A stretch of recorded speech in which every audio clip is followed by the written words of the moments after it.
Every Saturday is Cat Day on Echoplex Media, and not only are we posting fucking cats, we invite all content creators to join our open panel. Visit echoplexmedia.com/panel to learn how to join. Every third Saturday is Operation Catterday, where we cover this week and last year and play the best clips from the cast of conspiracy characters that Now Space has learned to loathe. The show starts at 8 p.m. Pacific at twitch.tv/echoplexmedia. Find our full schedule at echoplexmedia.com. Echoplex Media, boo. I'm white, and I've got everything I need. No one clutches their purses when they're in a room alone with me. And I can drive for any neighborhood I please at any hour, and the police don't do a thing. So if I see a penny on the ground, I leave it alone and fucking flip it. I'm a straight white male in America. I got everything I need. I'm a guy getting paid more than a girl with a degree. And I can walk down the streets after dark, no one wants to rape me. And I can get a girl pregnant and just as easily flee. Like my straight white male dad did to me. So if I see a penny on the ground, I leave it alone and fucking flip it. I'm a straight white male in America. I've got all the luck I need. I've got a pile of broken mirrors and I'm walking under ladders and I'm spilling tons of salt, but to me that doesn't matter, cause my skin and my gender and my orientation are the best things to have if you live in this nation. I recommend it highly.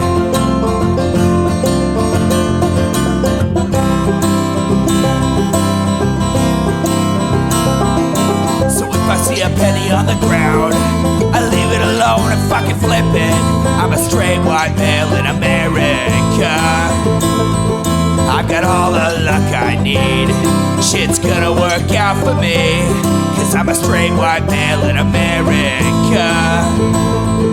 I've got all the luck I need. Hey everybody, welcome to the Intellectual Dollar Tree. We do the show live every Wednesday on Twitch at 7 p.m. Pacific. That's twitch.tv/Echoplex Media. But tonight we started at 8. Sorry about the late start. Live viewers had some internet trouble, so that's just the way things go. You can support this project at echoplexmedia.com. Just click the support tab and you'll find your favorite way. My favorite is always the merch, but you can make your own decisions. Anyway, I'm producer Dave. You can find me on Grindr. And I guess happy Valentine's Day, everybody. Here's an interview with Steven Pinker. You can't get at the truth if there's some things you can't say. We're a fallible species. We're riddled with biases and fallacies. The only way that our species has managed to discover anything about anything is that some mortal people... What is going on with the light in this video? Say what's wrong with it, and then the best ideas survive.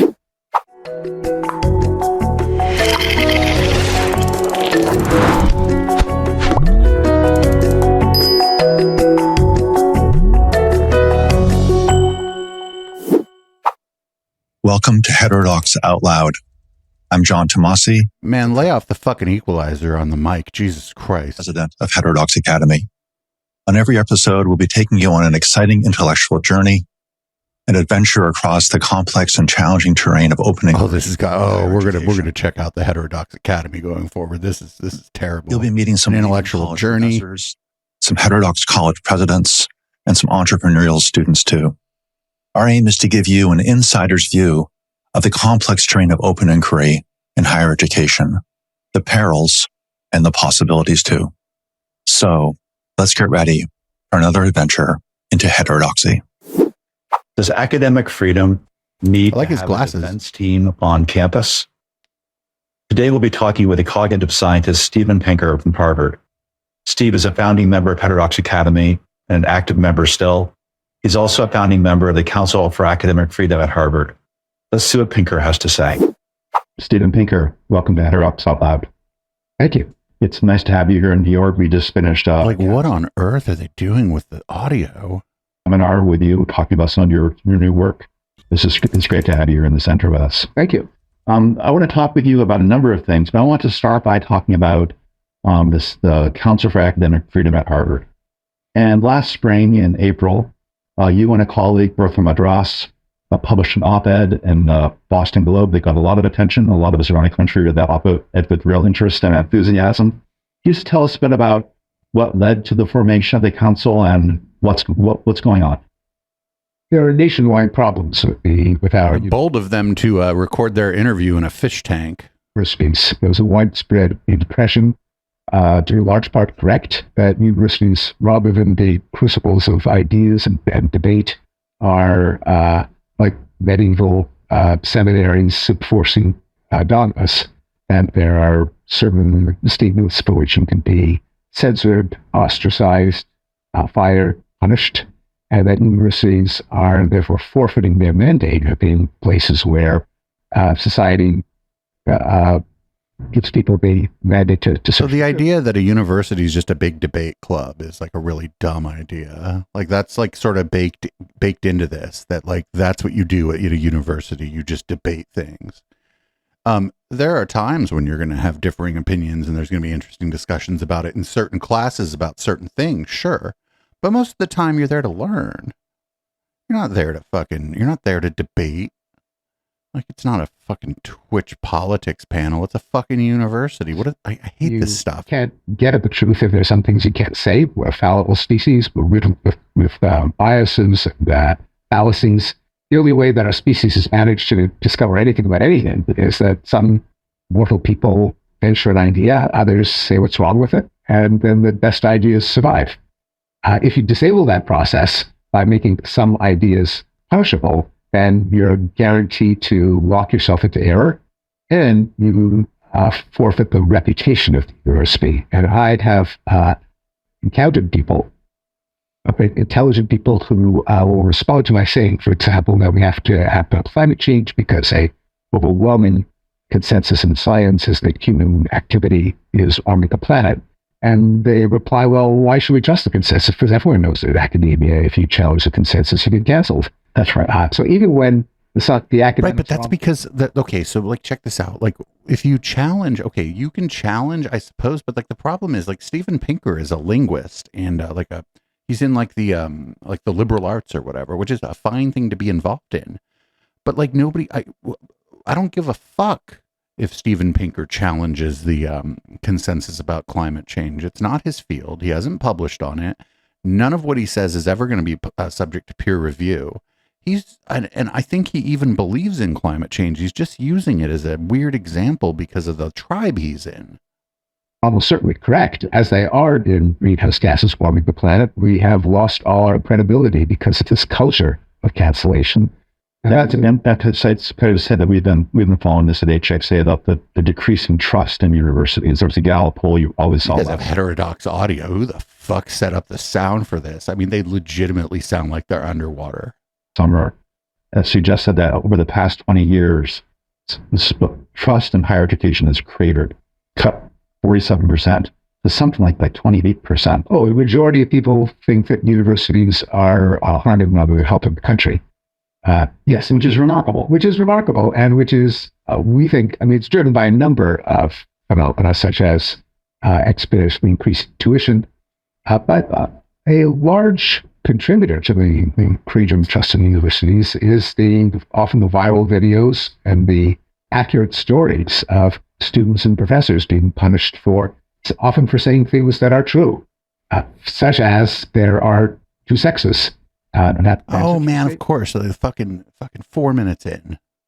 And that drove one of my colleagues, Carol Hooven, out of science, despite the university's self-proclaimed goal of enhancing participation of women in science with an aim toward equity. But if you're a woman who says they're two sexes... Was she just saying, like, that's the thing is, like, I don't know the story they're talking about. Is that what she said? Is that all she said? You go.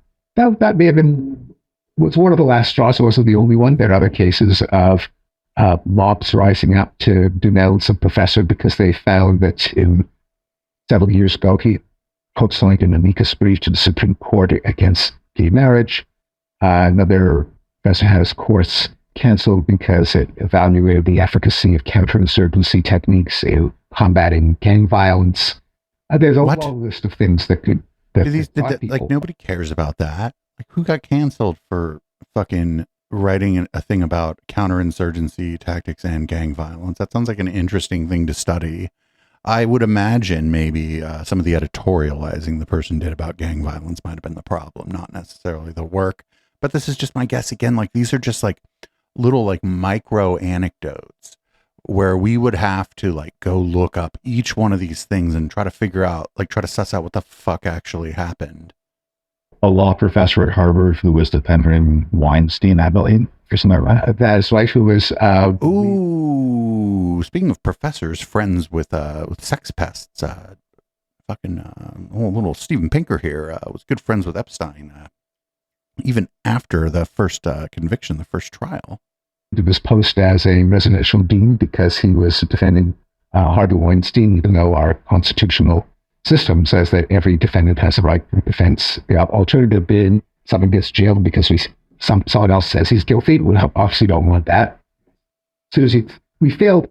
It's not just the harm done to. But like the question here is like, was that law professor generally practicing law, or was that law professor not really taking any clients and then Johnny on the spot to jump to the defense of Harvey Weinstein? Like, again, like it would take us fucking 30 minutes to suss out what the fuck happened and what he's talking about here.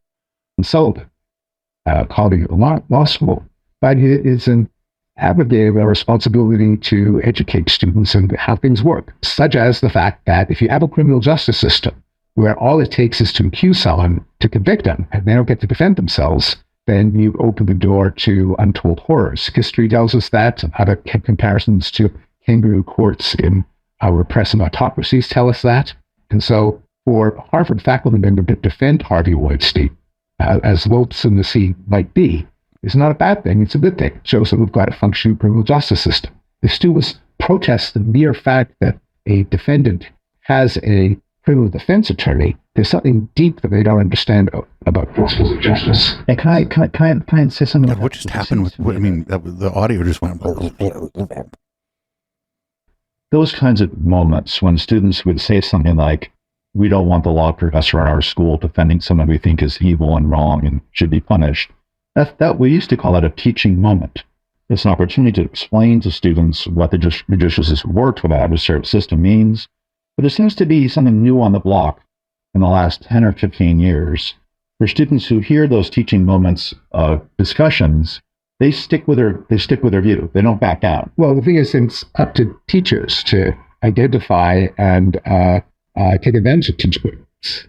They're not called learnable moments; they're called teachable moments because they open up a world for teachers to teach. But we haven't been doing that. Well, all too often, the administrators have done the opposite of new skills and opportunities. They have basically kissed the student's ass and said, this makes you upset? Okay, well, we don't want you to be upset. What I want to push you on a little bit is this, and it's something I've noticed, and I'll give an example. New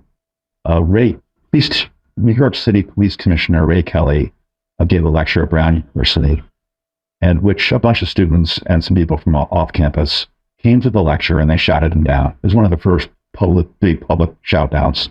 And when the students who organized that shout down were confronted with the fact they violated the student conduct and said they'd done the wrong thing because they prevented other students from listening and so on, and they're confronted with those facts, the new thing on the block, in my view, was that the students stood their ground. They said that there are reasons for, you wouldn't cancel this lecture, we're going to cancel this lecture. This speaker puts students of color in danger's way. We have an obligation above your lectures, above your ideas, that justifies us in doing this.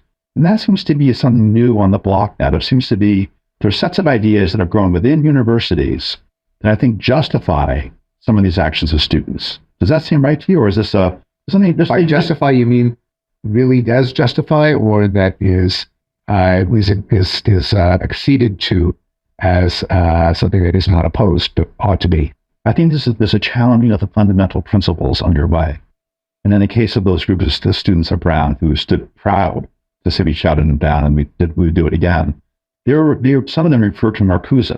and there's an essay by Marcuse in 1967 of repressive toleration. And when she talks about the need to defend the oppressed, even against the advocates of free speech and toleration, that toleration and neutrality are masks for power.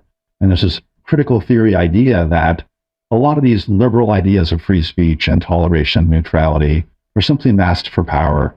And they're well, no, I mean this is old. It's the the paradox of tolerance, right? It's like the idea that like if you tolerate everything, like no matter what, then people who are like intolerant will eventually be able to gain power and gain a foothold, and then now the tolerance that you seek is gone. New generation is to unmask those things and to tell them that, oh yes, so I agree that is widely believed, and I think it's a vicious belief.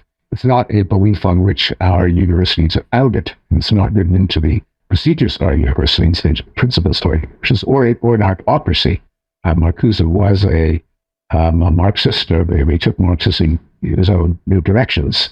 But that's not the society we live in, and I'm glad it isn't. And there are good arguments why it shouldn't be. Namely, that how do we know that what Marcuse is saying is right? Why should we shut him up? Why shouldn't we shut out the students? Well, because you can't shut him up. I mean, he said this stuff a long time ago. Who are arguing for good luck. The fact that they think they're right is not a good enough reason, because I think I'm right. So do I get to shut them down? And the answer has to be no. No one gets to shut anyone down, to shut anyone up.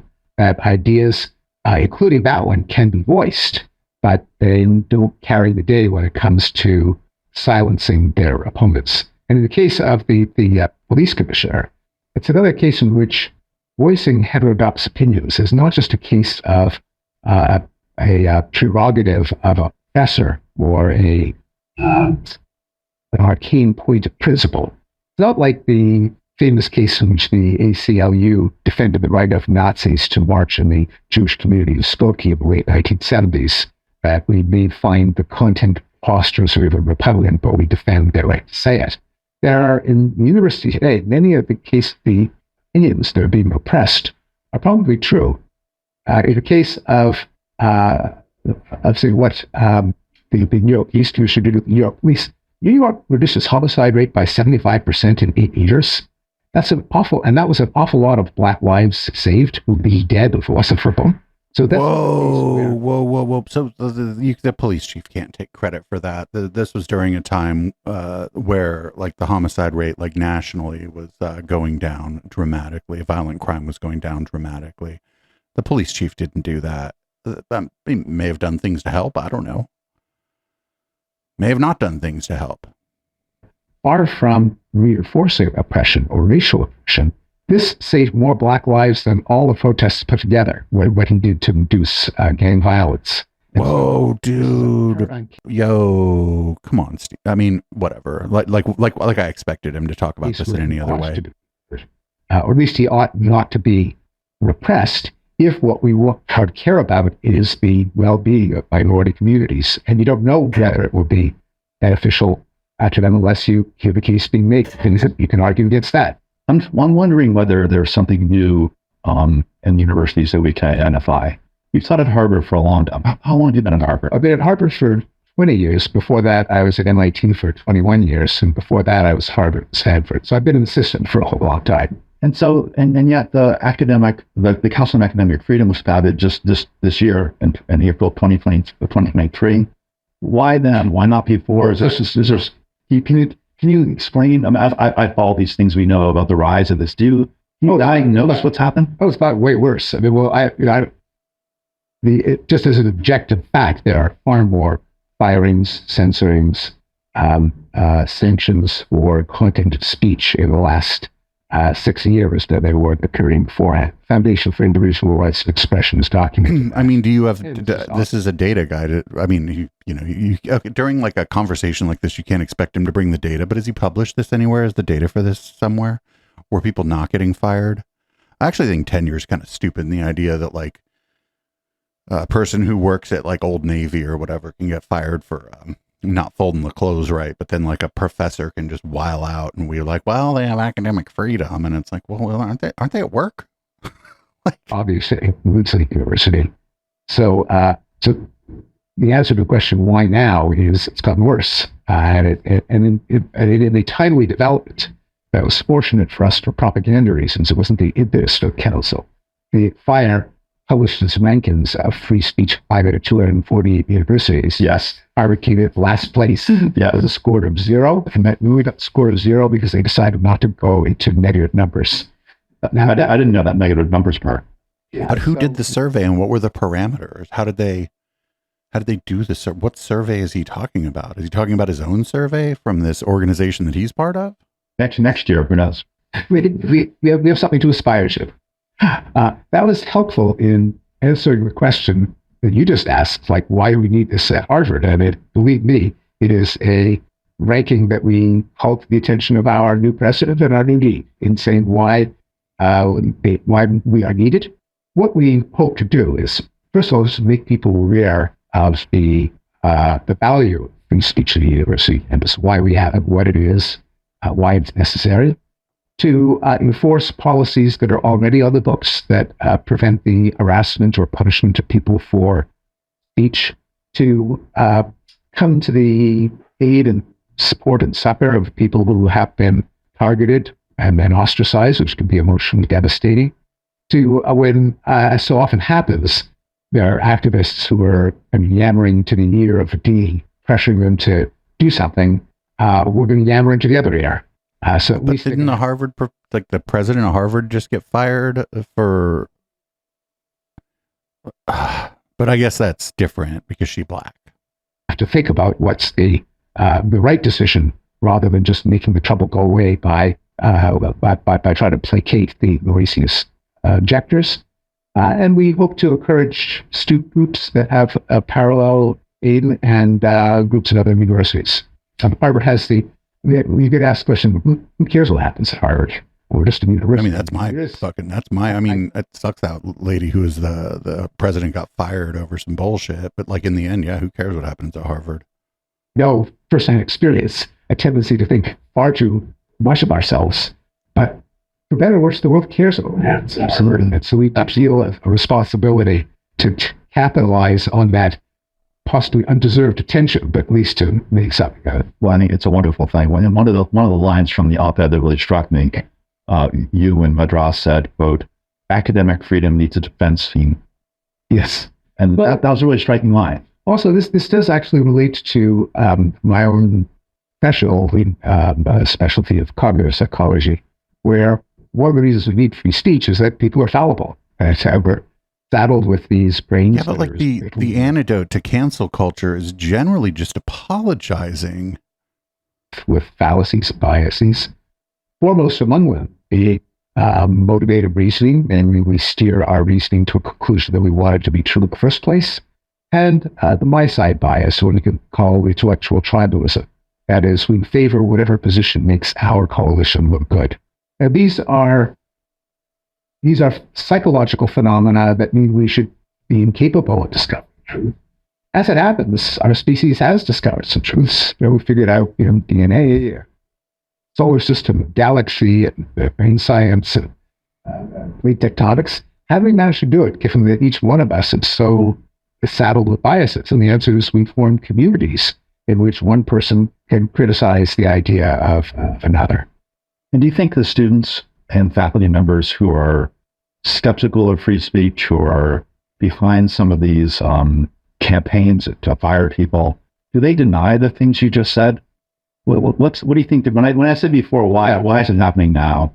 And I said, why for this council now? You answered, because those problems have been rising now.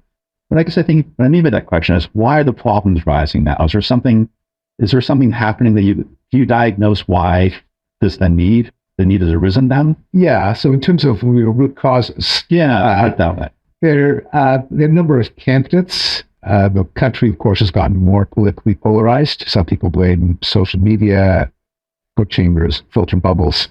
But another possible cause is residential and social segregation by education. Increasingly, people with higher degrees of education hang out with one another in urban centers. Oh, yes. Social stratification via maybe we'll call it perceived intelligence or education. Yeah, that's new. People that never happened before. What the fuck?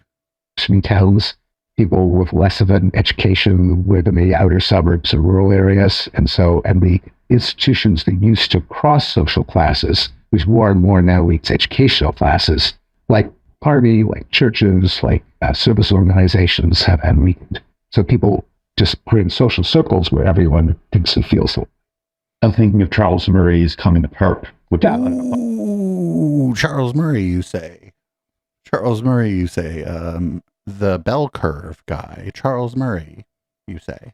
Controversial thinker, obviously, the reason what we just touched on, but that's one of his main theses, right? That we're divided as society based on that factor. Absolutely. So that's a contributing factor. Yes, contributing factor. There's also some legal So real quick on Charles Murray, the podcast where Ezra Klein spoke to Sam Harris about the issue with Sam platforming and basically fangirling over Charles Murray was actually really good because Ezra Klein managed to put Charles Murray into context, that Charles Murray isn't just some random academic publishing, books about social stratification. He has been advocating for policy that would kind of enshrine the ideas of the bell curve into like national policy to like stop things like affirmative action and to stop any like programs for basically the poor who he thinks are poor because they're stupid, because they don't perform well on an IQ test or whatever. So that's like the Charles Murray. The problem with him isn't necessarily his poorly done academic work in the bell curve. It's more that you can't separate it from the rest of his career as a person advocating for policy that comforts the comfortable and afflicts the afflicted. Had been perhaps unintended consequence of restrictive speech, such as the criterion of a hostile climate for Title IX, that it can be actionable. You can sue a company or a university if, not just if they're overt acts of discrimination, but just if the climate is unwelcoming to women or minority groups, sexual or racial minorities. Well, wait a minute. How would if it wasn't like through people's behavior, how else would the climate become unhospitable to women or minority groups? If it wasn't like, what is it? Just fucking they have the thermostat set wrong? Like, what does he mean? What do you mean the climate's hospitable? But it's not due to anything anybody did.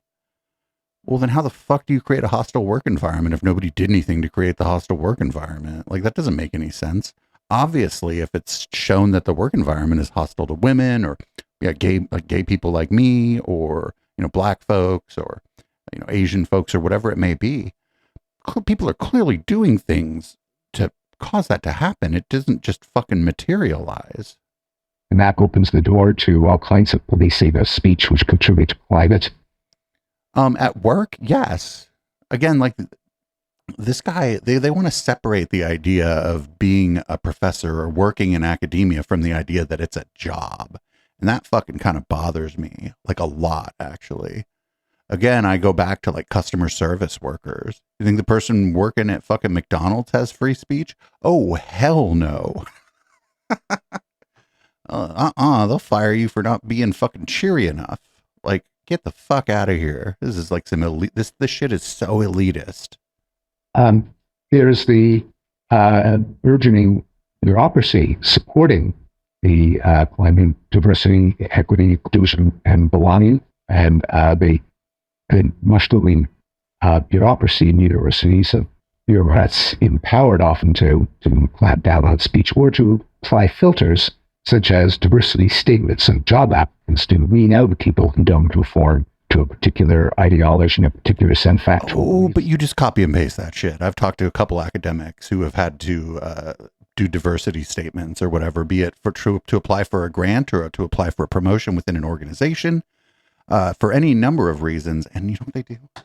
They copy and paste that shit. That shit is boilerplate. You don't got to write it. This is dumb. This is dumb as fuck. This is like getting mad that you got to dot your I's and cross your T's. There were intellectual kernels back from when I was a student in the 70s, such as Herbert Marcuse, and the idea that speech and knowledge are actually just pretexts of the powerful to suppress other people.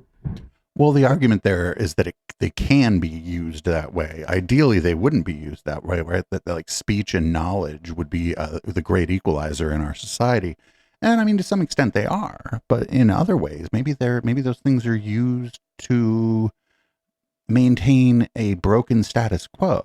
That's the argument there. I don't know if that's Marcuse's argument specifically, but that's like the basic argument, is that these things they don't always work that way because they can't, because they don't exist in a vacuum. Speech and knowledge don't exist in a vacuum outside of the society in which you speak and learn things. Wedded to postmodern epistemology, there's no such thing as objective truth. There's no such thing as objective. Postmodernist. I'm sorry. This is just I hate when they do this. Postmodernism is not the rejection of objective reality. That what they're describing is basically delusion. Postmodernism is basically the school of thought that came after the modernist school of thought, and it is skeptical of some of the aspects of modernism, but brings some of the aspects of modernism along with it. Some of the things that it might be skeptical of, or some of the things that a postmodernist might be skeptical of, might be even grand narratives like Marxism.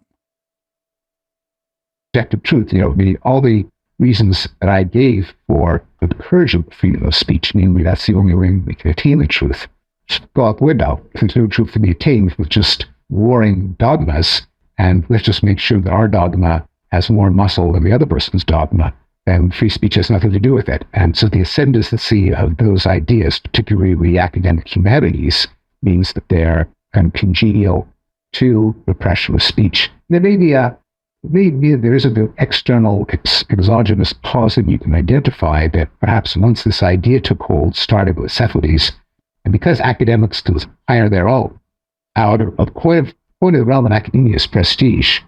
What is prestige? It's the Professor X saying Professor Y is okay, Professor Y saying Professor X is okay, and there can be a self-reinforcing system. But how else? How the fuck else would you do it? Would you just fucking have the fucking neighborhood vote? Like, what are you talking about, dude? That's how any organization and bureaucracy is going to work. It necessarily has to work that way. This guy's been fairly successful in large bureaucracies that work that way. That's how he got to be famous. Other really unchallenged beliefs, or even at targeting of certain ideals or departments, that he would try to turn in a certain direction to make these ideas more prominent. Maybe out of the theory about prominent, for example. Yeah, so it can be self-reinforcing, as they refuse to bow, refuse to admit going into submission anyone who disagrees. So the idea, once having gained a toehold, might take over because of the lack of external inputs to the intellectual content of scholarly inquiry. When you and your colleagues launched the council at Harvard, you mentioned a report from 1990 of the Harvard Free Speech Guidelines as a touchstone for your ideas, and you quoted from the very beginning of that. I have a copy of that right there with me. You quoted from the very beginning of that report, where the report writers say, quote, "Free speech is uniquely important to the university because we are a community committed to reason and rational discourse. Free exchange of ideas is vital for our primary function of discovering and disseminating ideas through research, teaching, and learning. Curtailment of free speech undercuts the intellectual freedom that defines our purpose, defines the purpose of the university." Yeah, and it's not just because, we like being free, it's fun to be able to say whatever you want, but there is a rationale, which we've spoken about in this conversation, namely, that's our species' only means of attaining. In the same report, at the very end of the report, in section 7, they recommend the creation of something they call an advisory committee on free speech. And they suggest that there should be formed at Harvard some kind of a student, I'm reading it now from the report, quote, "A student faculty advisory committee on free speech should be established by the faculty council. And the purpose of that committee would be, they list two purposes: to discuss ambiguities which may arise in applying the guidelines of free speech through time, and also to introduce these values to new generations of the university community, which are ideas that I think in an op-ed describing the rationale for the creation of the council are similar to these ideas.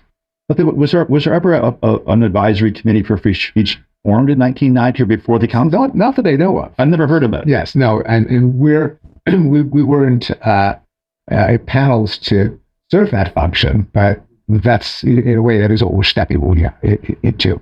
And very few people are aware of this policy, which was voting, in fact, is binding, and it is something that we can point to. We might need to just updating it, but it means that even though as a private university, Harvard is not subject to the First Amendment, but if there is a policy, then the policy has to be followed or changed.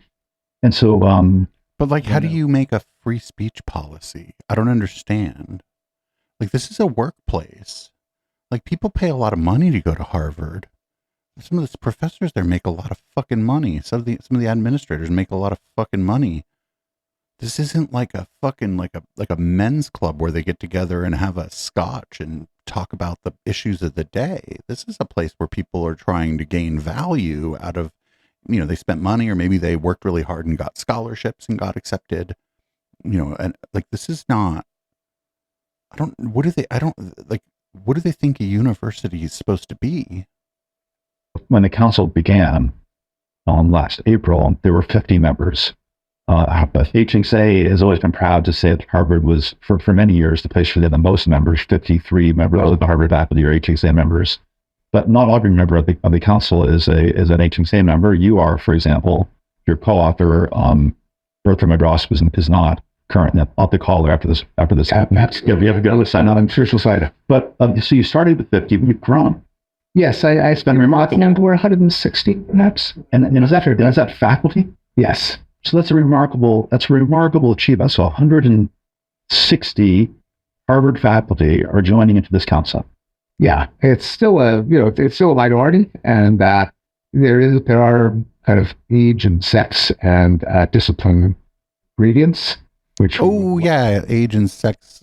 He means old men. Age, sex, and discipline gradient. Oh, he mean old men. That's who's on this panel. Like to level. Can you describe what those are? More older faculty than younger, more in the sciences and medical school, also the humanities. Interesting. Interesting. Can you say anything about out of that? What do you say? 160. How many women? How many black folk? So by far, the humanities are the source of certainly of the postmodernist mindset that eliminates a war. Well, to be fair, philosophy is in the humanities, so any school of philosophy is generally going to come out of the humanities because that's the umbrella under which philosophy is. In attained truth and vision as truth, and that is more likely to see any kind of discussion of criteria of argumentation, of reasoning, as just pretext to power. So naturally less sympathetic. But also there's another association that we take pains to avoid that is in people's minds, and that is between free speech and the political right. I think there are very few people on the council would identify as conservative. There are a couple of that's because whether or not you're like conservative isn't like your decision. Professors who identify as conservative, or at least the ones that are all in their 90s, which is itself is a problem. As I don't have to tell you, I don't know of all people. But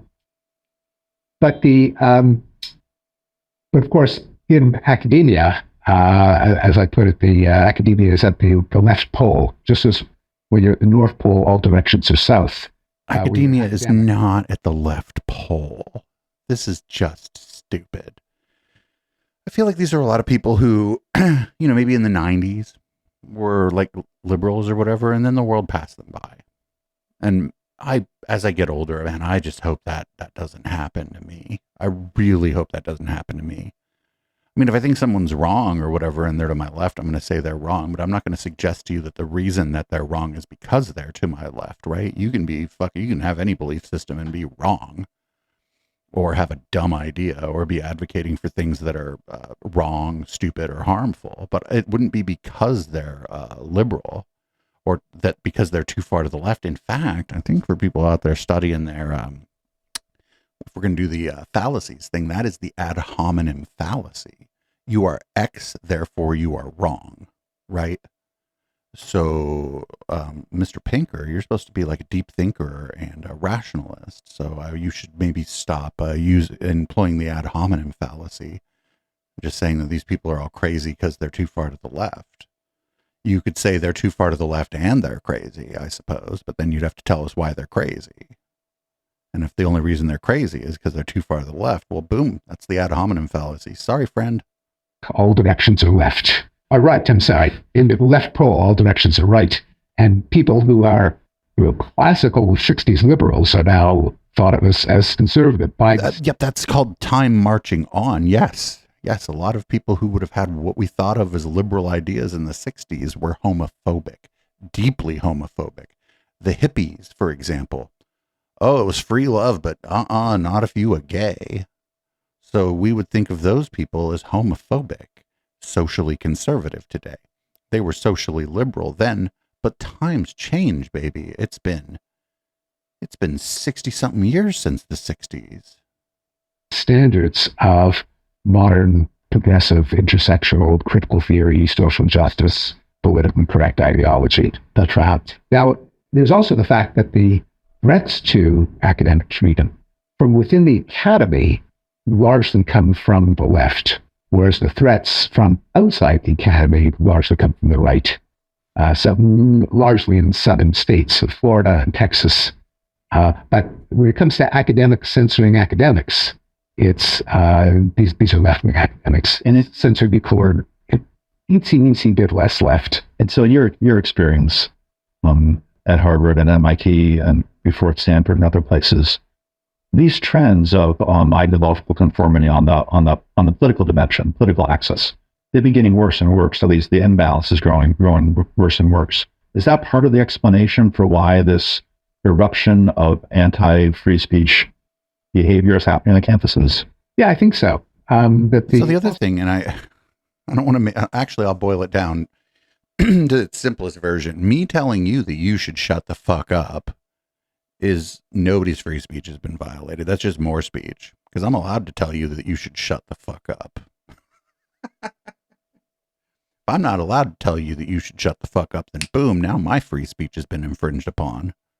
So the question here, and it's been the question since we started the intellectual Dollar Tree, when they talk about these issues, it's like, at the end of this fucking road, apparently somebody has to shut the fuck up. And I hate to be the one to break it to these geniuses.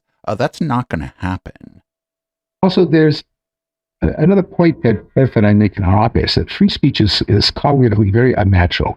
It doesn't serve to people. It needs constant defense. Otherwise, we backslide into orthodoxy. Because what is natural, this is well established in cognitive psychology, is the people on my side are self-evidently right. The people who are on the other side are spreading dangerous falsehoods. Therefore, but you're operating under the assumption that nobody even thought about any of the issues, right? You just reflexively think that because people are in your tribe that they're right, and like this takes away everybody's agency. It's like, well, we're the only ones thinking about stuff. Well, this guy's got a tribe too, right? This guy's got a tribe. His tribe is like fucking Sam Harris, and formerly, probably not anymore, like Brett Weinstein. But this guy probably would tell you that Brett Weinstein's a crank. But when Brett Weinstein was just running around complaining about being canceled when he resigned from his job and then fucking sued them and got $500,000, this guy was all hunky-dory with Brett Weinstein. This guy's tribe is, as he said, probably people like Charles Murray. And he generally, I think he thinks that those people are self-evidently right, or that he's thought about it and has decided they're right. I don't know, pick your fucking poison there.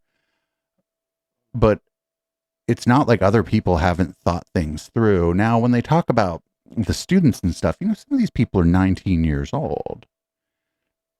They're going to be more impulsive. I know I was a lot more impulsive when I was maybe under 25 or under 30, right? So this sort of mixing up of this stuff is got to be on purpose, because I don't think these people are dumb. Society, we have to shut up the people who are obviously incorrect and immoral. Now, of course, the people on the other side say the same thing with side switch. And if you a little bit of wisdom, if you can dislodge yourself from your own vantage point and work down on yourself as a human being. Oh, but that's like the concept of going clear in Scientology, essentially, where you can disabuse yourself of basically yourself. That's what they say once you've fucking gone clear in Scientology, right? That you've like rid yourself of your reactive mind, and now just your like analytical mind is taking control. What he's describing is Scientology. Hey, I'm not an angel. I do believe these things, but they're wrong. How will I know I'm wrong unless I hear other opinions? But that does require a campaign of persuasion, which I think we've been remiss at doing. The old arguments for free speech are ones that have been built, and no one bothers making it anymore. Now we're trying to change that, and it is changing. I mean, but I mean, like, according to that argument, we should all be arguing with flat earthers, that we should just be trying to persuade the flat earthers that the earth is a fucking sphere. Like, at some point, we have to, like, decide, sometimes we're going to get it wrong, too. Oh, my God, sometimes we're going to get it wrong. But at some point, like, to move forward in any, like, endeavor, you have to kind of, like, be like, well, this is this thing, and now it's time to move on to the next thing. Sure, people can go back and revisit the first thing that you figured out, but like moving on from it and being like, well, we kind of figured this out. That's great. Otherwise we'd still be trying to reinvent fire. There's a sense that scholarship is in some sense an unnatural practice. That good scholarship, we're actually thinking about ideas, checking our premises, challenging ourselves, is not natural to human beings in all kinds of ways. You much rather go with the group, especially when it comes to scholarship that meets the idea of disinterested truth that may not be your current pet beliefs. Richard Feynman had a famous saying that above all in science, you must not fool yourself because you are the easiest person to fool. So knowing that bit of meta-awareness of oneself as a fallible thinker, which doesn't come naturally, but what comes naturally is, I'm obviously right.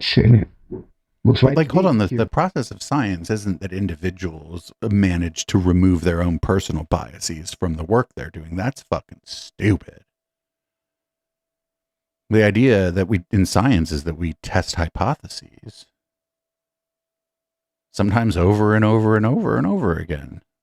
So the idea is that the testing of the hypothesis over and over and over again by different people will hopefully eventually you'll get to a theory, which is, people think which is, everybody here knows that's different than I have a theory. It's like, this is like a true thing. That's the point of the sciences. The point of science isn't to, like, for me, the scientist, to remove my personal bias and figure it out. That's fucking stupid. That's like an overly individualized version of what's supposed to be going on here. It's like, it's a very, very neoliberal idea. And it's just not how the fucking cake gets baked. Inside my skin. It is the cognitive leak to get out of my skin that makes me create space for people who disagree with me. One of the things that when Alpha came out, there was a bunch of responses. Obviously, people were extremely interested in what's happening at Harvard and what motivated the group of you to do this. One of the really striking pieces that I read in the wake of that was an op-ed published by the Crimson editors that was kind of lukewarm, I might say. That might be generous, a little bit critical, I think, of the announcement, surprisingly enough. And you may not remember, it's probably lots gone by since you published that piece last spring. But I wrote down a couple of things that the editors said. They called out a line that you just mentioned a moment ago from the op-ed, where you and Bert, that says something like, when activists shout in the ears of the administrator, we will speak critically, calmly, but consistently and forcibly in the other ear. And the editors of the school paper, they called that out. They said, activism and academic freedom should be seen as allies, not enemies. Which I thought was kind of an interesting point, Matt. What do you make of that idea that activism and academic freedom should be thought of as allies rather than adversaries? Well, in practice, they could be allies. In practice, they often have been adversaries because the activists who are trying to shut down the people who disagree with them. So obviously not all activism. And many activists have also been free speech advocates. Martin Luther King and many others. Wait, what? A straight of stupid activism. Martin Luther King was like, I have a dream that one day no one will be fucking canceled. What the fuck is this guy talking about? Part of the activism is to shut down the people who disagree with it, or to bully and coerce deans and presidents into knuckling under and acceding to their demands, which all too many presidents and deans have done. Because we think it hasn't been an adversarial process of someone speaking into their other ear, right? Saying, this is another contributor to the phenomenon. As universities, the phenomenon of weakening of free speech protections is that it's often been noted that the universities become more corporatized. The person in charge, the president, often has not been a vanguard of university values, but rather of university image and bottom line. How do we support our donors? How do we stay out of headlines? In fact, it's been remarked that it's the chief counsel who runs the university, not the president. And I've been shocked at how weak-willed and intellectually flabby the responses of university presidents often has been to these pressure campaigns, rather than saying, "Look, just because this is your crusade doesn't mean you get to get your ways. You'll have to persuade others. No, you can't scream obscenities into a professor's face if there's something being said that makes you uncomfortable. No, we don't have the right not to ever hear an opinion that makes you feel bad." Basic. But you do have the right to talk back. Yeah, you can't scream at the professor. Yeah, that's fine. But what if the professor is like being a shit to the students like Peter Boghossian did? Like Peter Boghossian claimed he was like canceled. Well, Peter Boghossian also fucking, you don't know this about him. He used human subjects in some of his work without going about it in the right way, the right ethical way, according to proper guidelines. But also, like, after he resigned and claimed he was canceled, people came out and were like, what a pain in the ass he was to work with. And it's like, well, if you're a pain in the ass to work with at most places, you get fucking fired. So I don't know. I just don't get it again. This is nothing like a lot of times when these people lose their jobs or whatever, it has nothing to do with their academic work. In Boghossian's case, it did. Because he was, again, using human subjects. It's not like he was doing science experiments on them in like a sort of like a scary movie kind of way, but he was using human subjects. And you have to abide by a bunch of guidelines if you're going to do that. And he decided not to do that. And that's part of the reason he was probably asked to resign. But then again, after he resigned, everybody was like, that guy was a pain in the ass. And so, okay, the human subjects thing was his academic work, but that wasn't free speech or any academic freedom. He was actually violating some of the rules, I would say, that allow academic freedom. And then, like, it's actually not academic freedom to just be a giant shit to everybody you work with at the university. Like, that has nothing to do with academia or academic freedom. You're just being a giant shit. Grown-up discourse.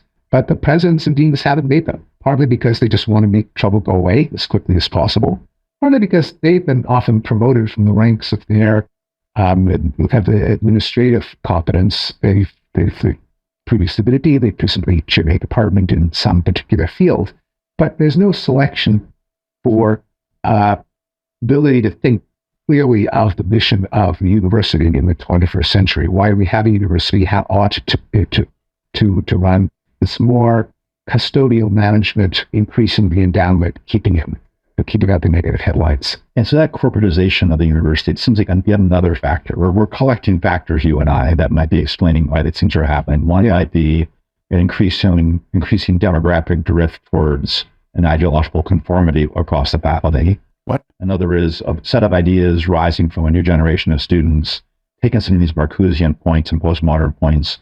Like, I'm guaranteeing you most of the people, even people in academia who are doing the things they're calling Marcusean, I guarantee you like a fucking 2% of those people, if that, even know who the fuck Marcuse is. Nobody knows who this is. I had to find out who it was because all these people keep talking about him. Seriously. And now there's a third piece, perhaps, something like a corporatization of the university and the role of the university president. On that last point, is that a new phenomenon? I mean, haven't presidents always been sort of weak-willed, or am I not thinking of that correctly? Yeah, I shouldn't, I of all people should not be too nostalgic about the past. They used to be highly outspoken university presidents, of which John Silber may have, longtime president of the EU, just deliberately outreach to maybe going too far. But Robert Hutchins at the University of Chicago, and Bob Zimmer. Bob Zimmer at the University of Chicago. Who stands out by contrast, class? Who stands out? Quite right.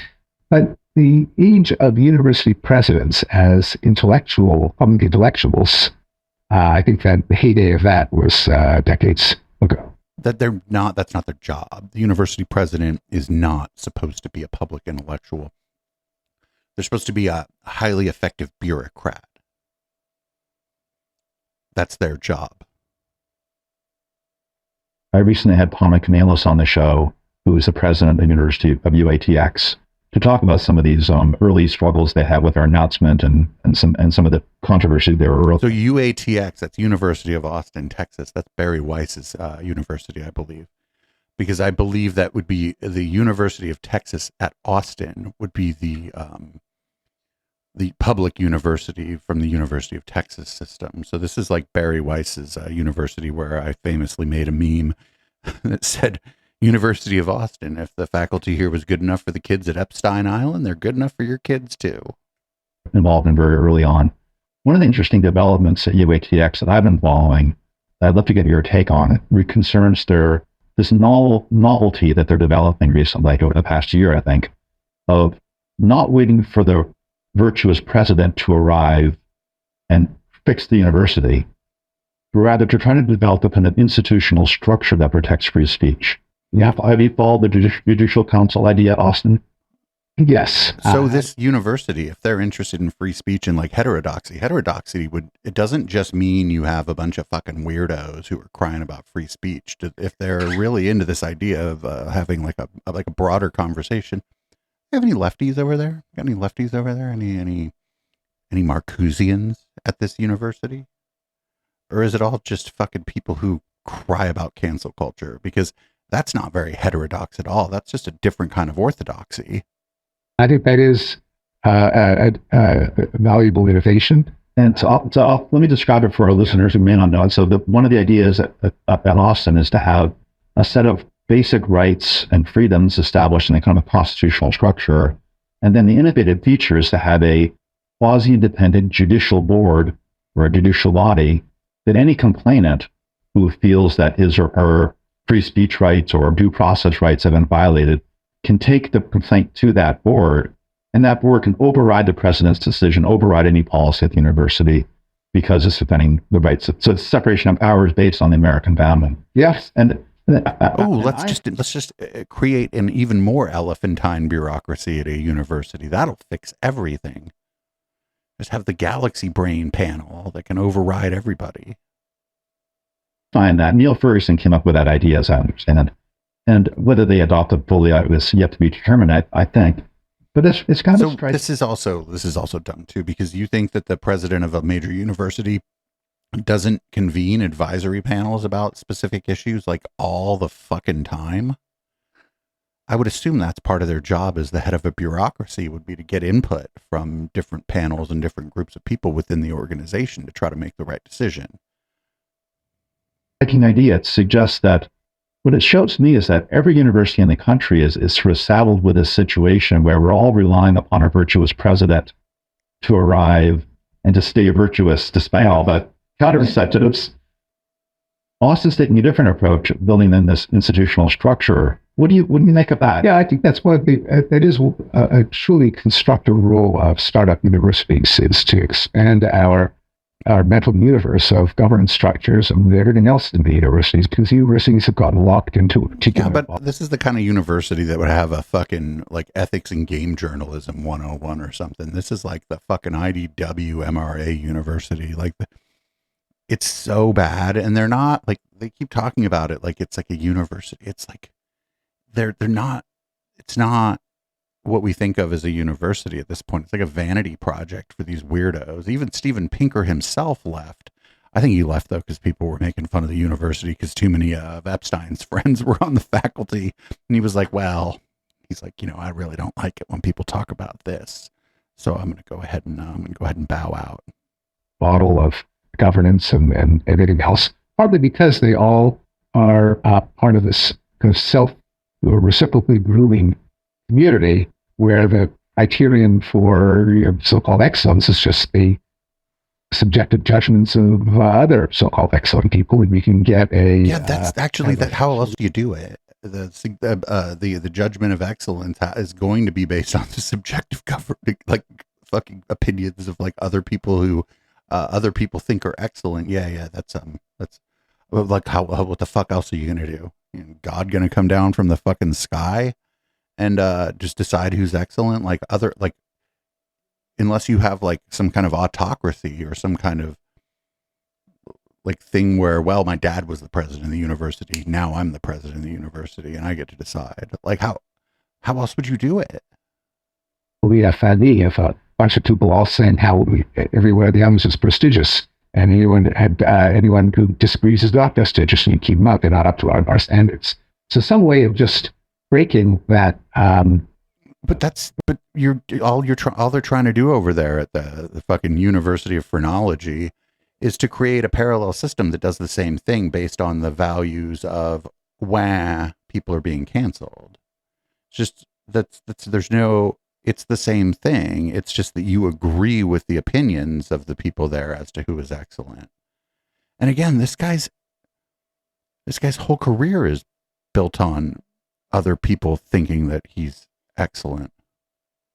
Breaking into that crystal, that bubble, have some kind of same kinds of checks and balances that we do have in the legal situation. I think it's a great idea. And others. I think I did have some criticisms, and Bob Zimmer was also on the board, also was on around the same time. And I remember. I think they are, I'm more sanguine about it, both because I've been, the rot of the legacy universities has become more apparent to me recently, and any alternative ought to be encouraged, but also because I think they have been dealing with some of the initial growing pains. I think one of them is you must not allow the idea of free speech to be conflated with the political right. That they stacked it much too much with the right way figures. I think that providing a kind of lifeboat for canceled academics is not the same as building a program of the best possible academics. That's right. I think the problem with all startups, educational startups, is what to do about science. That I don't think you can be an educated person in the 21st century without science. How do you attract the smartest students? Science need labs. Labs need a lot of infrastructure, government grants, committees for the protection of human subjects, animal subjects. So there's the problem of how you provide a science education without having to replicate a lot of the apparatus in the establishment university. Yeah, it's certainly financially it's a formidable undertaking to start in the university, especially a great university like they're trying to do. Maybe in partnership with the science faculties of nearby universities. But anyway, I do wish that and I've been involved in other startups like the New College for the Humanities in London. My friend Steve Costin ran the Minerva project in San Francisco. So I think it's good for there to be competition. I think they're good to be alternative models to try out. Nice. I want to go back to the Council on Academic Freedom and talk a bit more about what you're doing there. So Harvard launched the Council for Academic Freedom in April. Heterodox Academy, a month or two earlier, started organizing a new initiative of campus communities So as you know, we're a membership organization with one of our active members, with now over 6,000 professors all around the world who share these values. We're a growing organization. One of our innovations over the But past this Heterodox Academy is just like I said before, this is just another kind of orthodoxy. They just want like what mainstream academia thinks are like bad ideas to be like put up on a pedestal. Start gathering our professors on campuses together into communities. We call them communities. You call yours a council. We will probably be working on a network that connects various councils and communities across the country and beyond in the near future. I'm just interested in the kind of activities your council might undertake. And I read the op-ed last night in preparation for this interview, and you were just getting it. But I found 5 different activities that you mentioned in that op-ed as things the council might undertake at some point. I'll just read them out as I read them. Mm-hmm. So among the things the council might do, you said, include workshops on academic freedom, orienting new faculty to the importance of free speech at Harvard. 3, adopting and enforcing policy. This is also really interesting because the backdrop of all this is that the university president at Harvard was fired for not basically clamping down on pro-Palestinian, anti-Likud government protests. Academic freedom. 4, providing collective support for individuals who are targeted for protected speech. And 5, during moments of crisis, speaking to the administrators of the year, and calmly, deliberately, and forcefully, as you put it. Have you begun any of these things? What's happening on campus? You've been building. He's like, have you done anything? He's like, nah. The one that I just want to really emphasize is that you were able to go from. This guy accidentally just asked a really good question. He's like, have you done any of this stuff, or are you just taking interviews, friend? To 160 within a half a year, is truly a remarkable and newsworthy accomplishment. Beyond the building the numbers, what have you done to build the numbers? He's like, we're still at the raising awareness part of this. The action phase, who knows?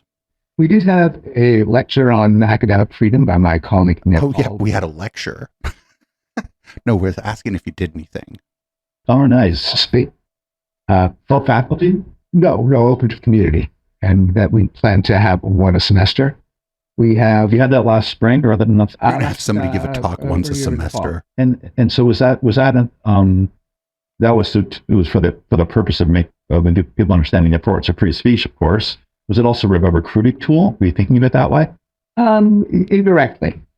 We don't. Since we are academics, we want to go beyond just saying, free speech rocks. Free speech. What is free speech? And it isn't just free speech in the sense of you can shoot your mouth off about anything, but also a culture of civil discourse. And that's one of the things that. But what about the uncivil parts, the nasty parts of the discourse? Like this bothers me too, because I am, probably to the detriment of my channel, especially to the detriment sometimes of this Intellectual Dollar Tree project. Sometimes I'm the nasty part of the discourse. Is that a problem? I'm not fucking threatening anybody. People talk about Twitch terms of service being pretty strict. I'm not getting kicked off of Twitch, not getting any little no-no notes from Twitch, but I'm the nasty part of the discourse. So this is like fucking, this is that Reddit shit basically, where it's like tone over payload, where this guy's like mostly concerned with people's tone. So if you disagree with him in the wrong way, or in his case, if you mention that he was still friends with Epstein after Epstein's first conviction, oh well, that's uncivil discourse. Now I've blocked you, and he will. If you're still on Twitter and you were to go tweet at him and be like, hey, sorry about your buddy Jeffrey offing himself. Ooh, he gonna block you in 10 fucking minutes. Emphasize in his lecture. And that was another one of our aims, that you should be able to have a conversation over matters in which you disagree without calling the other person a bigot or. But what if, no. What if I talk to somebody about something and I'm like, oh shit, I think you're a bigot. Then what? What happens then, Pinker? what happens then if I've had a discussion with somebody or consumed enough of someone's material maybe to form an opinion about their character, and now I express my opinion about their fucking character? Now we've got a fucking problem? So, sir, so you used the word civil, then you used the word constructive. Those are different things, right? We can have, isn't our aim in the universities have a special kind of speech? It's not just free speech for any purpose. There's reasons why the First Amendment protects all kinds of speech. Speeches that's intemperate, sometimes false, misleading, all kinds of speech can be protected by the First Amendment.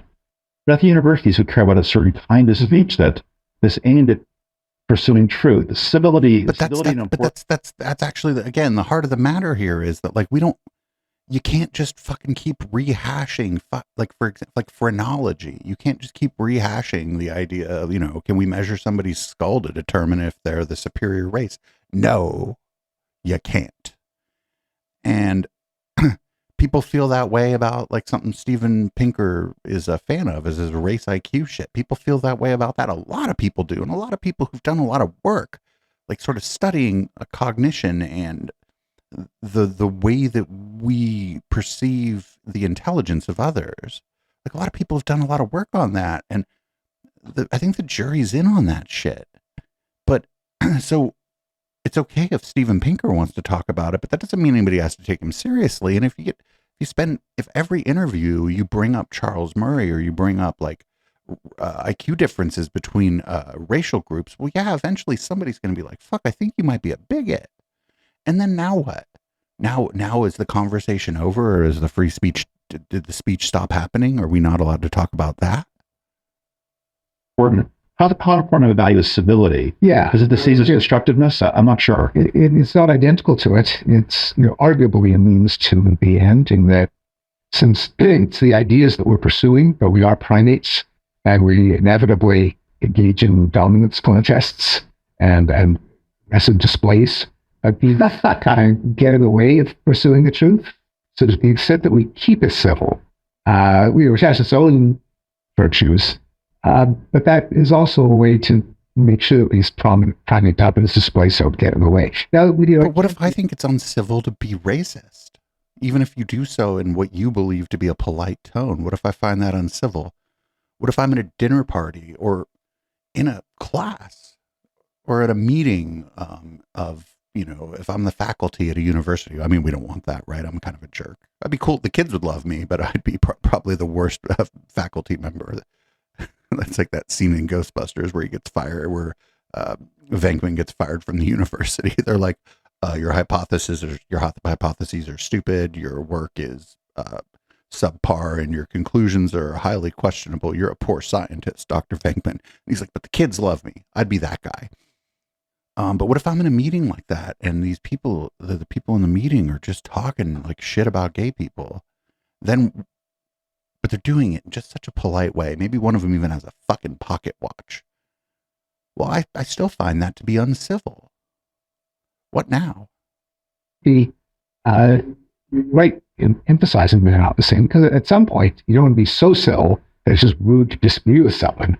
And as we well know, that's right, even academic debates that we don't want to discourage can get, as I say, heated. They can get personal. There's nothing that we're going to be able to do, about that in terms of legislation or policy. We can pass a law saying you've got to be nice. I think that's something more that Heterodox Academy can foster and encourage. But when it comes to kind of policy and enforcement, they're obviously very hard to enforce. Let me just say that HXA, we have something called the HXA way, a set of norms, that cultural norms we want to encourage in universities. Being nice is not one of our norms. It's fine to be nice. We try to be nice to people. I think being nice to other people is generally a cultural norm. If you don't know somebody, I think the people here, people that listen to this podcast and the people watching my live stream, if you don't know somebody, you're gonna be nice to them. Why wouldn't you? Life's a lot easier if you do that. You're cool to people. So this is some effort. But among the norms are things like make your case with evidence. Yes. Show some humility. Yeah. Be where you might be. All those kinds of norms that again are compatible with sometimes, kind of tough conversations. I've heard many and been involved in some myself that are, in the heat of the conversation, tried to make a point. You don't always defer. I remember when I first arrived at Brown, we invited Martha Nussbaum. I invited Martha Nussbaum to give a talk, and I was talking to an older colleague at the time, and I said, so who should be the respondent to give critical remarks to her paper? And the respondent, who was a generation ahead of me, he said, well, that would be rude to have someone criticize our distinguished speaker. I said, well, wait a minute. That's why we're here, right? We're not here. No. You're at the no. Your job is to fucking educate young adults. Your job isn't actually join a fucking debate club, asshole. Civility should be part of it. We do, of course, but we're here for robust challenges, and there's nothing if you're doing academic work, the criticism and all that's going to come in the peer review. If you're publishing things. Kind of respect to show it. Yes, that's right. And civility has to allow for that, strong disagreement, but without the distracting personal invective, ad hominem argument. But you made ad hominem. He already he engaged in the ad hominem fallacy earlier by suggesting that the problem with the university is that people are liberal or too lefty or whatever. And that's well, you're wrong because you're this. It's not like you're wrong and you're too liberal, which is not the ad hominem fallacy. And again, I mean, I've spoken to many people I disagree with, and I've told people that I think they're crazy. I'm not you're crazy because you're from Nevada or some shit like that. That's dumb. Arguments from authority and so other distractions from the overarching goal of understanding the world and the truth.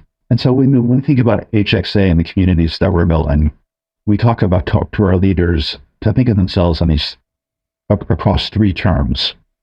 So we want them to be experts about open inquiry, exemplars of open inquiry, and advocates of open inquiry. And we think of those as kind of a stage evolutionary process. So our idea is you don't hook the academics who you want to have meeting your communities, your campus councils, by trying to get the advocates out there first and foremost.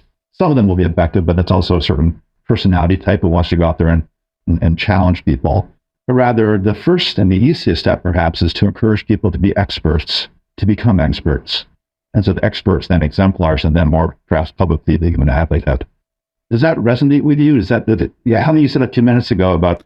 Well, what's crazy? And then people I know who are experts on things are going to be the first one to tell you that they're not an expert.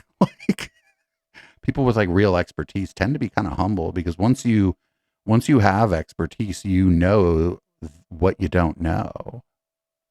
Out there, you didn't say bang pots and pans, but that's kind of what I heard you say. You're not trying to get rabble rousers. You're trying to attract people to seriousness who want to learn more about open inquiry, who want to renew the tradition. Is that? Yes, and absolutely.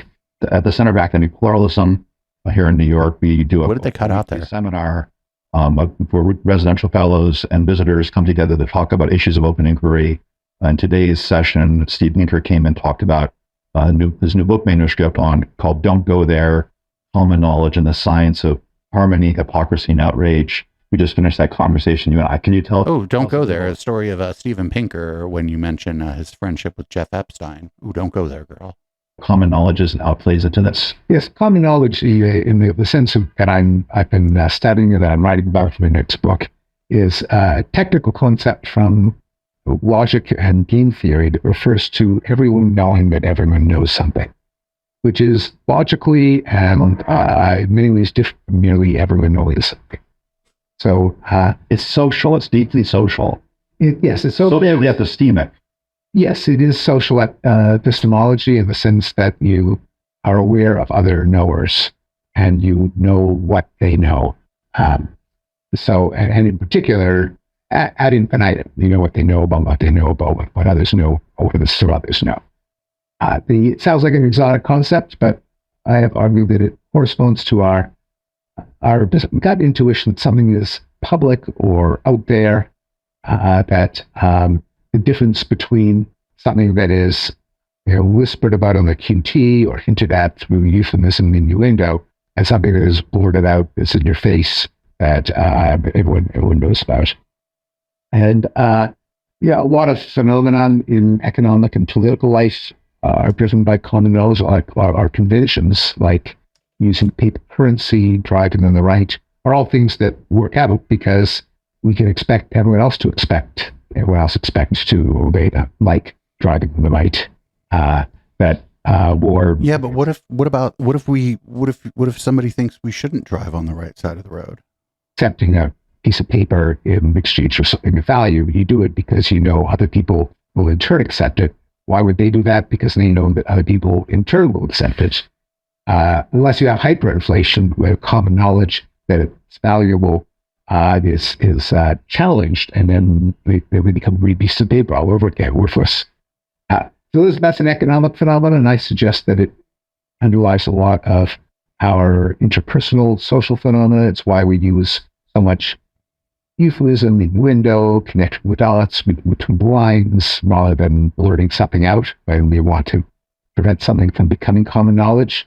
We know that other people know it, but we don't know that they know that we know that they know it. That often preserves social relationships. And it also drives cases where people can collectively recognize that something exists or is a problem and act together to deal with it. So it also allows for common knowledge allows for cooperation, coordination. It is what is necessary for coordination, defined as people making complementary choices that benefit them both.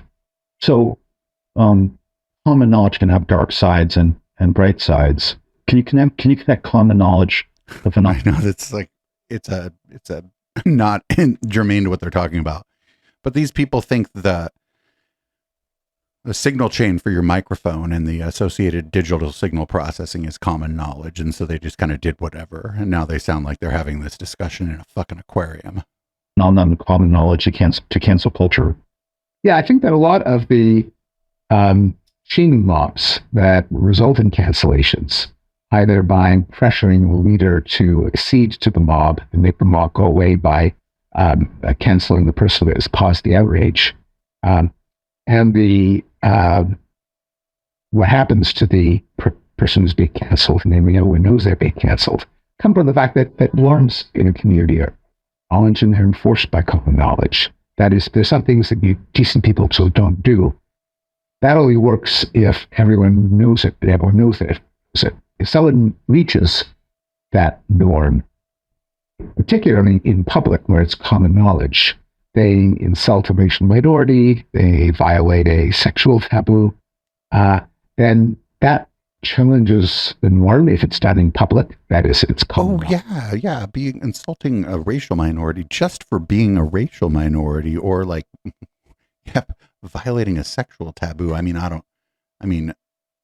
With consent, all things are fine as long as, people are capable of consenting. But in this case, I think you just mean sexual harassment. Well, yeah, it's kind of common knowledge that you don't sexually harass people. And that, like, I used to think it was common knowledge that you shouldn't be a racist, but I'm starting to have my fucking questions about that one at this point. Knowledge, and it sparks the need to punish it, to safeguard the norm. And the punishment also has to be common knowledge, so that that everyone knows that it has been punished, and therefore the norm it survives that breach. And so in academia, we have, unfortunately, a number of beliefs that become moral norms. That's not what we're in the business of doing, is making it moral. But these aren't like academic, like the things a lot of this stuff is just like how you behave at work. I'm telling you, this is just all down to like, well, I'm a tenured professor and I shouldn't have to behave in a fucking ethical way when I go to work. That's like at the fucking very bottom of a lot of this. And I think that academia needs to fucking, just as a broader like cultural thing, that academia needs to disabuse itself of that. That is not true. Like, if you're a professor and people don't like you at work, you suck at your job. Some factual matters are immoral to leave other factual matters. What's true is true. The truth can't be racist. But we have slipped into a norm system that depends on affirming certain factual beliefs, triggering this urge to punish people who challenge it. Now, this very human response. And by the way, challenges means ask question. I mean, ask a question. I mean, you could, but in the case of what we call cancel culture, it doesn't. What it means is censoring the expression of the opinion, punishing the person expressing it. So this whole dynamic. The other thing they're mad at is they're just mad at my mom when I was 8 years old, and she was like, "Hey, did you know that you shouldn't say everything you think, you idiot?" They're also mad at her. Social norms by collective punishment runs afoul of the norm of challenging beliefs in order to find out which ones are true or false. Because some of the beliefs you challenge may be ones that are symbolic talismans or moral talismans in a community. Such as that there used to be that men and women are indistinguishable, that we're all like slaves, but all sex was just come from socialization. Someone bizarrely. I don't think people think that. We now have a different one, that there are no such thing as men and women, that they're nothing but the stereotypes that the last generation tried to eliminate. Well, no, but the stereotypes of the last generation will say it has its thumb on the scale. Like, yes, it had the thumb is on the scale there. There's someone who wears long hair and a dress, and that being a woman has nothing to do with chromosomes and hormones and gametes. Which is the set of issues that Carol Rubin and others have had such difficulties with. But like, what if I don't care about those things? Like, legitimately, what if I don't care? What if I'm just like, well, this person, to me, first impression, I don't even know. What if I don't care about their gametes or their fucking chromosomes? What if I'm just like trying to be cool to people, and then if I misgender somebody, they can just correct me, and I'm like, oh, sorry. I'm like, I hope you don't have to remind me again, because I know that it's not cool. And then if they have to remind me again, now I feel dumb, right? Now I feel like an asshole. And what if that's fine? That's how society works. In the seminar just now, we were talking about cancel culture and the connection to common knowledge. Let me just turn it as we close here. I want to invite you to think with me about as you're closing. Common knowledge, harnessing common knowledge for the cause of academic freedom on campuses. Is there a way to build a culture of? I'm going to try to formulate this. I'll need your help to formulate a common knowledge culture of academic freedom, on the idea that there's a common sense understanding what a university is. I know what it is. You know what it is. I know that you know. I think that they don't know what it is. They think it's a debate club, and it's not. You're educating young adults, mostly young adults, but older people my age and older are at universities too, and they do fine. It's not a debate club. Friendo, join a debate club. It's this thing that is a special place where you come to have conversations and to learn and to grow and to experiment. Is it possible to use some of the common knowledge machinery and insights to help us think about how to reform these universities? What do you make of that? I think so, in the sense that there are a lot of the cancellation campaigns seem completely innocent of the very idea that there is a virtue of academic freedom. Just doesn't, it's self-evidently doesn't occur to them. Otherwise, they'd think twice, so at least they would justify it in terms of why the cancellation outweighs the value of academic. Case didn't even do that. But this assumes that nobody considers that. That is, nobody basically that nobody thinks about. Well, is this really a battle that I would like to pick? I think people think about that. Yeah, I think people generally, is like in academia too. I mean, these are people who. They're academics. I think part of their job is to know how to pick their battles. And the students, some of them are 19 and maybe they don't know how to pick their battles yet. So fucking what? Your job as a professor is to set a good example and to educate them. Academic freedom just isn't out there as a concept. So just making that, it made me futile to get everyone to sign on to it as a supreme value. But at the very least, they'll know that it is widely held. It is nominally what universities are committed to. Therefore, if they're going to try to float it, being better articulated their reason, which in the past they haven't done. I mean, most often you can't do it, which is why they haven't done it. But in addition, they haven't done it because it hasn't occurred to them that it's an idea out there that has to be acknowledged. So I'm just interested in this idea that we could try to think about. I think you say we care about culture, academic culture, but not just having free speech rights, important those are on campuses, but also building the habits of mind, the kind of policies that encourage these ways of thinking. Are there ways to does the council at Harvard, for example, have on its agenda or its radar screen the idea of trying to change the culture of Harvard over time, slowly? Do you have any thoughts about that? It's obviously harder to do because a culture is a grassroots phenomenon. It's a wiki anyone can contribute. It has a network effect. Sometimes things can ripple freely and become viral.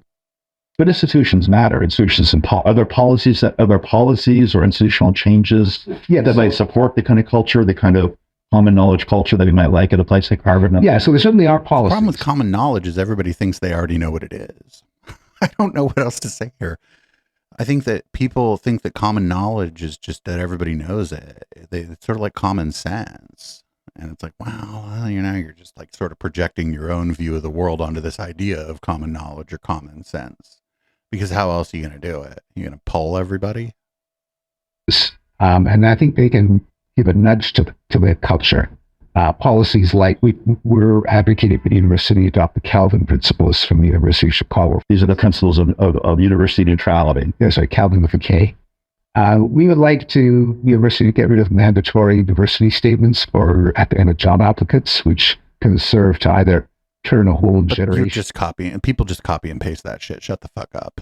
Of job applicants into liars, or weed out anyone who disagrees with a certain narrow orthodoxy. They simply don't force political speech. Exactly. I mean, now, and what happens is now that postdocs that are on the job market are getting but diversity and inclusion statements include like things like, I won't discriminate against people and I will try to include all different kinds of people. And in fact, the diversity and inclusion statement probably talks about viewpoint diversity. I would guarantee that it does. Diversity statements. So at least that way, they'll have to feel guilty about actually composing something they don't believe in. That's another policy. But you're right that not everything can be done by policy. Some things have to be done by podcast, evolutionary changes in the culture, which are difficult to engineer from the top down. Yeah, that's when we talk about our leaders of the Canvas Community Network being experts, exemplars, and advocates, kind of in that directional way. And that's what we're really thinking about. And the power of a professor to show young people by his or her manner in the classroom. Yeah, the way they go about interacting with fellow professors on that, in a debate or in their writings. But the professors that are, when was the last? Like, I'm sorry, I was at Berkeley for undergrad and grad school, and political science. I don't think I remember any time going to a debate between two of the fucking professors. Anybody else?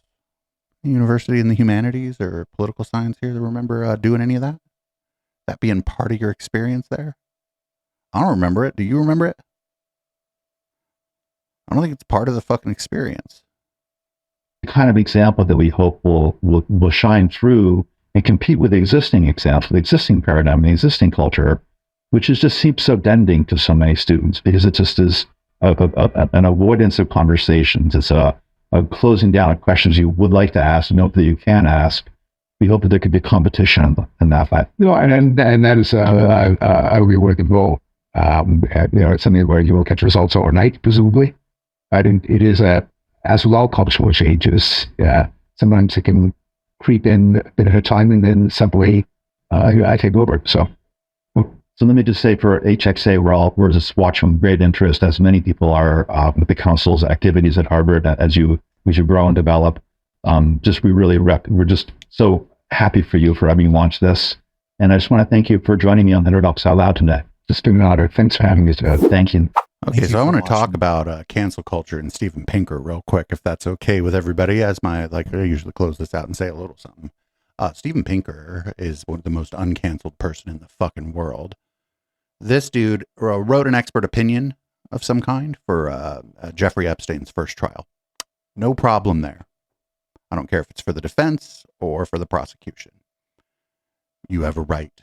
That is part of the process of a criminal case being adjudicated. No problem there. After that, he decided to hang out with the guy. There are pictures of him and Lawrence Krauss all fucking cheesing with Jeff Epstein after he was involved in the first prosecution of Epstein, where Epstein was convicted of sex crimes with minors. And it wasn't like you just happened to be at a ball or something that Epstein was at. Like, there's tons of people like that where I'm like, well, whatever. You just went to like a social event in fucking Manhattan and Jeff Epstein and Ghislaine Maxwell happened to be there. You probably didn't even know they were on the guest list. You may not have even been aware that they were there at the time, and you may not have even been aware of what was going on. That's different than posing for photos after being involved in a fucking criminal trial where the guy was convicted of what Epstein was convicted of. And then he was not really scrutinized by his university at all for that behavior, which I find to be crazy. Absolutely fucking crazy that there was no scrutiny from his university about that.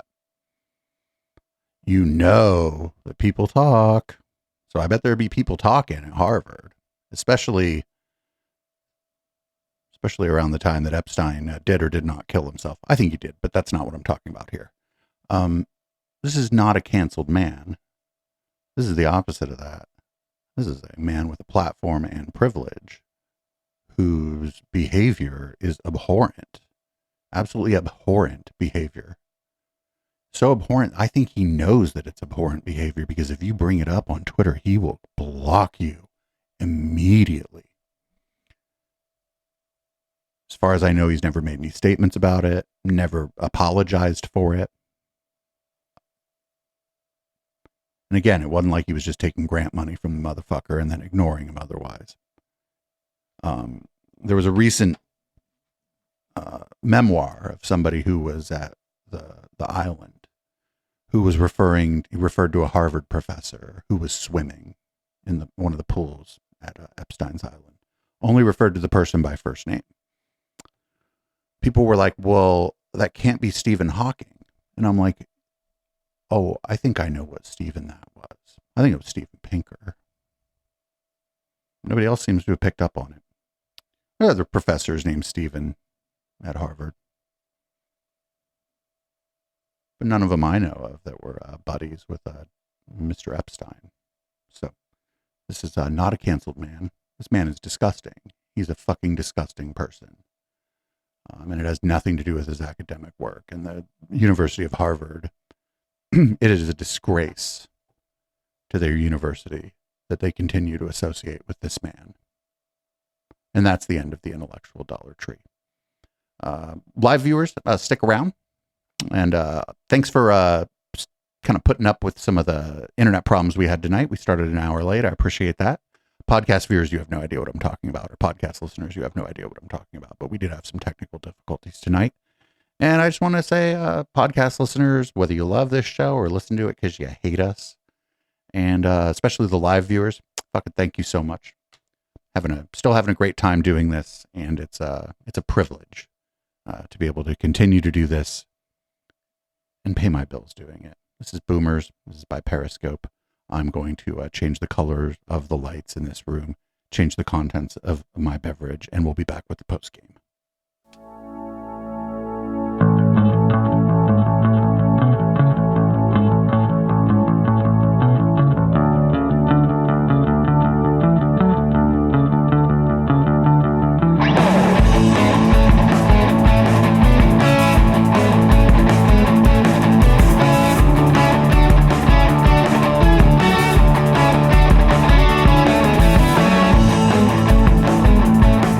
You recall a time where you could speak your mind.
Did you know Echoplex has a 24-hour stream?